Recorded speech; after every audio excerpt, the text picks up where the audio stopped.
Assalamualaikum warahmatullahi wabarakatuh. Hai adik-adik, perkenalkan nama kakak Indri Sri Motoharo.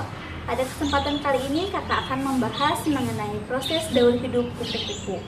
Nah, seperti apakah proses daur hidup kupu-kupu? Yuk kita simak video berikut ini. Daur hidup adalah suatu proses yang dialami oleh makhluk hidup yang dimulai dari awal organisme itu lahir di dunia hingga tumbuh dan berkembang menjadi organisme dewasa dan berkembang biak demi kelangsungan hidup jenisnya. Proses daur hidup kupu-kupu dimulai dari fase yang pertama, yaitu telur. Kupu-kupu dewasa biasanya meletakkan telur pada bagian bawah daun pada tumbuhan. Proses ini berlangsung pada beberapa minggu atau beberapa bulan. Fase yang kedua adalah ulat. Setelah telur menetas, maka telur tersebut akan berubah menjadi ulat. Kegiatan utama ulat adalah makan. Ulat biasanya memakan dedaunan hijau yang kaya akan gizi dan nutrisi. Hal ini dikarenakan ulat akan mempersiapkan proses pengasingannya agar tidak kehausan dan kelaparan. Tahap yang ketiga yaitu kepompong. Ulat akan membuat cangkang atau yang biasa disebut dengan kepompong menggunakan benang yang ada pada dirinya. Proses ini berlangsung selama 12 hari. Ulat akan tertidur selama 12 hari hingga ia keluar dan menjadi kupu-kupu. Tahap terakhir adalah kupu-kupu. Kupu-kupu akan menggunakan cairan pada dirinya untuk melunakkan kepompong dan menggunakan cakarnya untuk merobek kepompong tersebut. Setelah ia keluar dari kepompong, ia akan melakukan proses pengembangan dan pengeringan pada dirinya. Setelah ia merasa siap dan kuat, ia akan mulai mengepakkan sayapnya untuk yang pertama kalinya dan mulai terbang. Nah, gimana adik-adik dengan penjelasan tadi? Apakah sudah mengerti? Jika belum, yuk kita lihat gambar berikut ini.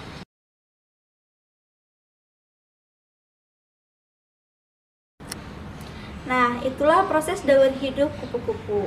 Hanya itu yang dapat kakak sampaikan. Semoga bermanfaat dan sampai jumpa pada kesempatan berikutnya. Wassalamualaikum warahmatullahi wabarakatuh.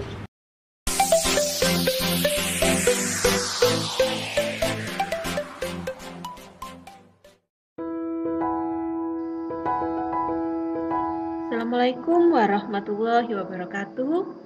Selamat datang di kelas Bu Nunung. Untuk hari ini kita akan belajar tentang kalimat saran. Apa itu kalimat saran? Kalimat saran adalah kalimat yang berisi pendapat, biasanya dalam bentuk solusi yang diajukan kepada seseorang tentang suatu masalah. Saat akan memberikan saran kepada teman atau orang lain, kita harus menggunakan bahasa yang sopan, sehingga orang lain tidak merasa tersakiti karena saran yang kita sampaikan.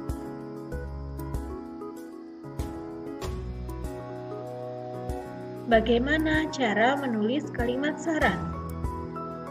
Kalimat saran biasanya menggunakan kata sebaiknya, alangkah baiknya, seharusnya, dan lain sebagainya.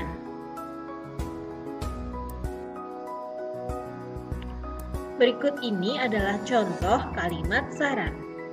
Sebaiknya kamu belajar dengan lebih giat lagi agar naik kelas. Yang kedua, seharusnya kamu meminum obat dari dokter dengan rajin agar lekas sembuh.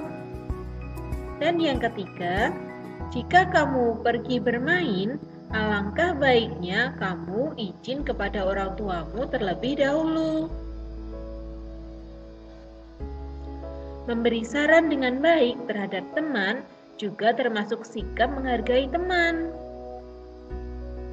Kita harus memberikan saran yang baik jika melihat teman kita melakukan hal yang keliru. Ini kita lakukan sebagai tanda kita menyayangi teman. Menyayangi teman termasuk pengamalan sila kedua Pancasila.